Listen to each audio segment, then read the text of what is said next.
saluting the individual and those organizations that were the award winners today, those who are doing so much to preserve our great Oklahoma heritage. Our speaker today is in his 31st year of service with the Oklahoma City Chamber of Commerce. He is now beginning his 11th year as the Chamber's Chief Executive Officer, an outstanding community leader.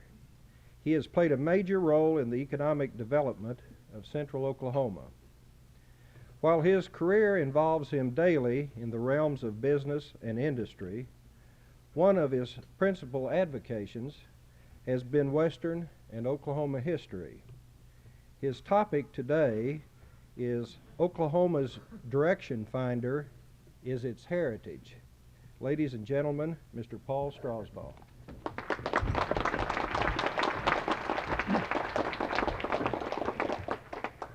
Thank you, Mr. Chairman, Mr. Kahn, honorees, and members of the Oklahoma Heritage Association. When Jack called me some weeks ago and asked me to do this, I felt it was a little unusual because he knows of my particular interest, and it is not aligned specifically with the history and the heritage of Oklahoma, although I am greatly interested in it. It is more aligned with the with the economic development of Oklahoma. Shortly after I accepted, I received a call from Paul Lambert, and I detected a bit of concern on the part of Paul, and he said, you know that this is more than just an Oklahoma City luncheon. I said, yes, Paul, I know that it's more than an Oklahoma City luncheon. And he said, you know there'll be people from all over the state to this luncheon. I said, yes, I realize that there will be people from all over the state. And he said, well, then would you mind saying something about Oklahoma's heritage? I said, well, that seems reasonable, and that's what I'm going to try to do. I didn't know, however, before I came today that George and I was going to speak, and as usual, when I follow George, my speech is already made, but we'll try to do this a little different. I realize at the outset that speaking to this audience about Oklahoma's heritage is something like carrying coals to Newcastle, but I hope to bring you an approach to this subject that perhaps is a little different, and to convey to you today the opinion of a Yankee who didn't lose the Battle of Honey Springs, Jack. What heritage means to Oklahoma and how it is working for us every day. My subject, as already stated, is Oklahoma's heritage is its direction finder. Now, every day I have an opportunity to renew that feeling, because every day I have an opportunity to take a look at a great painting that hangs in the President's Room of the Oklahoma City Chamber of Commerce. This painting is a monumental painting. It was provided to the Chamber through a gift of Dick Ford in honor of his father, Clarence Ford, two great Oklahomans. And the painting depicts the run of 1889 in a different fashion. Roy Stewart, who is here today, described this painting, and I'd like to read this description to you because it has a lot to do with what I'm going to say about it and about Oklahomans. The scene is at the crossing on the river forming the south restraining line for the famous run. It is northeast of Tuttle and south of Mustang, where drovers in post-Civil War days on one segment of the Chisholm Trail found a small but practical crossing with a limited amount of soft sands. Wagons, buggies, and mounted horsemen are packed on the south bank. Facing them are troopers of the 5th Cavalry and some infantrymen, with a bugler awaiting orders from an officer who holds a watch tensely awaiting noon. The trooper holds a yellow guidon to be dropped when the bugle sounds. One of the few sunbonneted women who made the run leads forward in the wagon seat, watching her husband tighten up a harness on his team. One can see stakes carried on the wagon, which hopefully intends to mark his claim to 160 acres of virgin prairie. The stream itself can be seen, and a stretch of sandy talus with the ever-present red sandstone and clay on a bank above. Some Indians, perhaps from Cheyenne and Arapaho lands to the west, are curiously observing from a distance. The crossing itself was the northern border of the Chickasaw Nation. Flowers of the spring season add to the color and the landscape, and the ever-present dog barks furiously at the officer in command. A few wagons can be seen leaving the group, headed away for another crossing. Now that is the description of this great painting. The birth of this great painting came from my very close friend and your very close friend, George Shirk.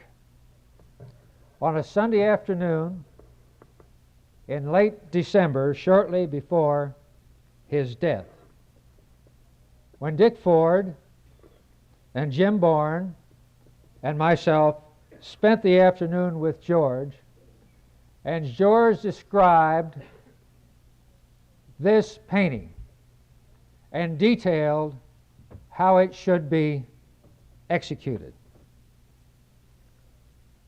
Shortly before George's death, perhaps a few days, I was privileged to take the field sketch to Presbyterian Hospital and show it to George. And when I did, this man that was racked with pain and knew he had a very short time, face lit up like a face I have never seen before. One of satisfaction and one of love, and one that had such a great regard for this state. The painting captured the drama of the event, and it further captured the spirit of the people that were taking part in this event, the birth of Oklahoma. And it typifies, more than anything I know, this vague thing that we call the pioneering spirit of Oklahomans. For here you could see the anticipation and feel the anticipation of the new land that would soon be theirs. You could feel the desire for new experiences and new opportunity that typified the pioneer. And you can detect the strong thread of individualism that ran through those people on that day in April 1889, a quality that remains today in Oklahoma. And you could feel the thread and the vibration of enterprise that is the basis of present-day Oklahoma and has been continually throughout its 70-year history. I invite each of you, when you have an opportunity, to come see this great painting, because you can see and feel the Oklahoma that we know and love.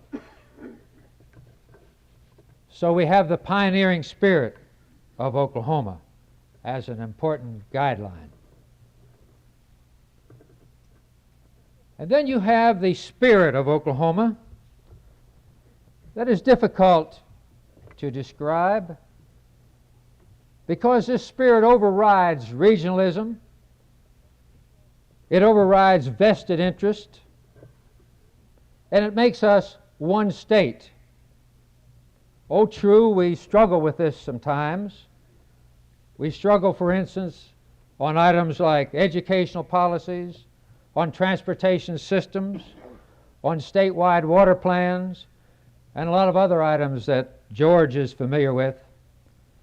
But eventually we come together as one state.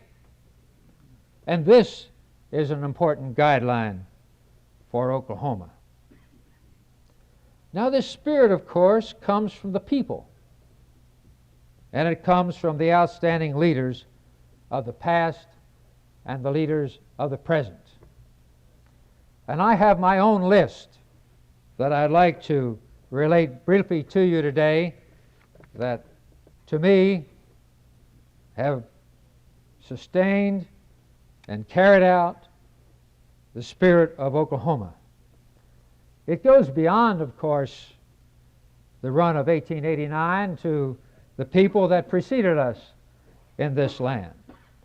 And I would recognize Sequoyah, Quanah Parker, and particularly the name of Jim Thorpe. I was born and raised in Pennsylvania. In Pennsylvania, when I was a boy, Jim Thorpe was the most important man of that time.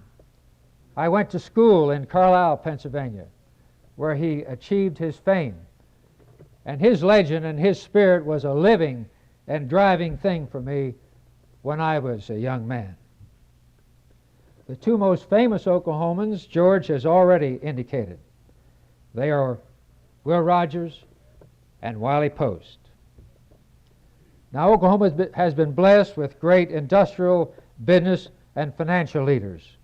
And across the state, these are those that come to my mind. And you will recognize them. Frank Phillips, Bill Skelly, Lou Mecklenburg, Joe Champlin, George Failing, Earl Halliburton, Thomas Gilchrist, Lloyd Noble, J.G. Peterbaugh, Robert S. Kerr, Edward King Gaylord, Frank Buttram, R.W. Lee, Red Mosier, R.A. Vose, Frank Sewell. All of these have gone beyond Oklahoma, but they have left their imprint on Oklahoma. I have eliminated, for the time being, the name of Stanley Draper because I will speak to that in a few minutes. Now, we have great leaders in the present, and they are providing this thread of guideline that is so strong in the definition of Oklahoma's heritage. We have Dean McGee, Edward L. Gaylord, John Williams of Tulsa, Bill Montan, Jack Kahn, C.A. Vose, Jim Harlow, Don Kennedy, J.W. McLean, Eugene Swearn, John Griffin, Bill Payne, Chuck Ingram, and John Kirkpatrick. Now, along with business and industry, we've had great professional and educational leaders. Some of these are with us, and some have left. Dr. Henry Bennett, Bob Kahn, George Cross, Dolphus Whitten, James Baird, Dr. Everett Dale, George Shirk, Judge Alfred Murrah, Dr. Oliver Wilhelm, Dr. Bazell, and E.T. Dunlap. These great leaders, along with the people of Oklahoma, and many others, of course, that I have not mentioned, create an important resource, an important link and meaning to the heritage of Oklahoma. Perhaps the most unique man in Oklahoma was Stanley Draper. He served the Chamber, the Oklahoma City Chamber of Commerce, from 1919 through 1967, and the Heritage Association until his death in 1976. He therefore served Oklahoma for 57 of its 70 years of history. and the most eventful 57 years, I might add. I will not dwell on Stanley's history. I leave that to Dr. Smallwood, who introduces his fine book today. I'd like to talk about the spirit of Stanley, because I feel I know it probably as better as anyone outside of his family. If there ever was a man of all seasons, it was Stanley Draper. He was an urban man. He was a country boy. He was a man of the soil. And he was a man of the air. It's difficult to predict today what influence this great man had on aviation worldwide from Oklahoma City. But it was enormous. So he was all these things. He was a man who revered beauty, and he hated ugliness. He was an impatient man, but a man of great compassion. His love affair with Oklahoma had all of the emotions and drama that one could imagine. And for 30 years I was privileged to witness this. He revered when Oklahoma progressed. He was despondent when Oklahoma did not progress. His dedication to Oklahoma is beyond description, because you really cannot describe the enormity of this dedication.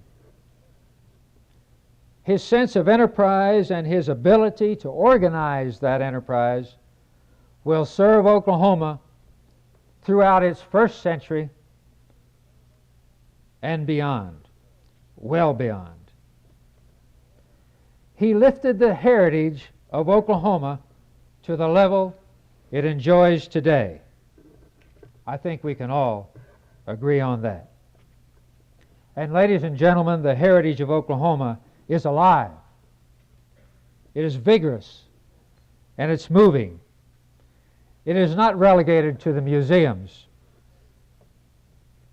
and to the books and to the historical sites. It is strong and moving throughout the very fiber of the people of Oklahoma. It has come from the people and the leaders of the past, and it pulsates in the people and the leaders of the present. It serves Oklahoma's farms, its factories, its schools, its hospitals, its churches, its places of commerce, ever leading Oklahoma to greater heights and greater service to mankind. It sustains the same quality of the people that lined up that morning on the South Fork of the Canadian, April 22nd, 1889.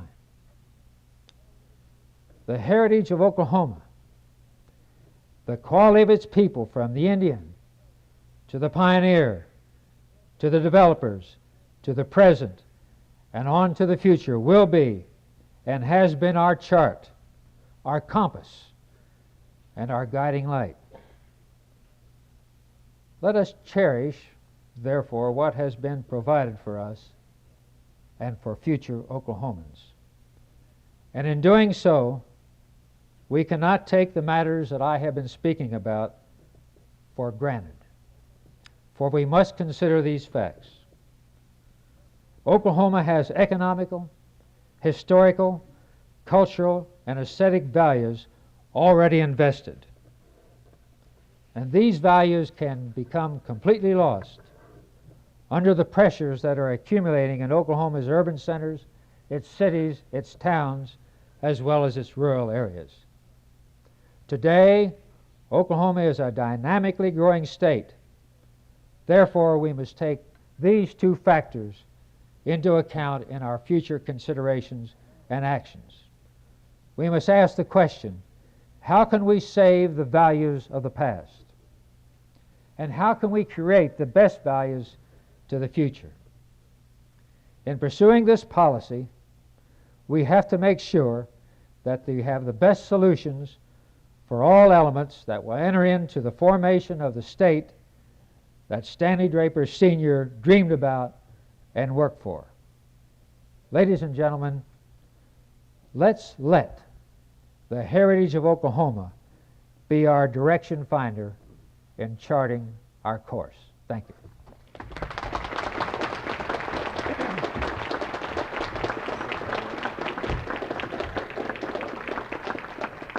Paul, thank you so much for those interesting and thought-provoking remarks. At this time, I'd like to thank the members of my awards luncheon committee who assisted so much in this luncheon today.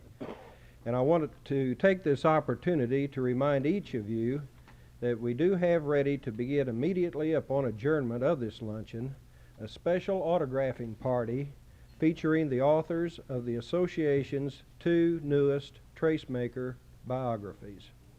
Odie Falk and James Thomas, authors of the McMahon, The Lives of James A. Chapman and Robert M. McFarland, and James Smallwood, author of Urban Builder, The Life and Times of Stanley Draper, are waiting to meet you.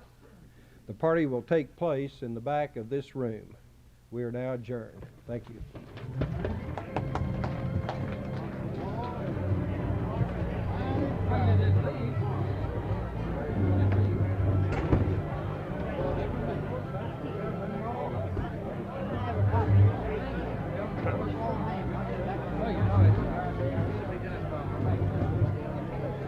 Bill, that was a good job. Oh, thank you. Congratulations. You too. I think that was a nice luncheon. Oh, I thought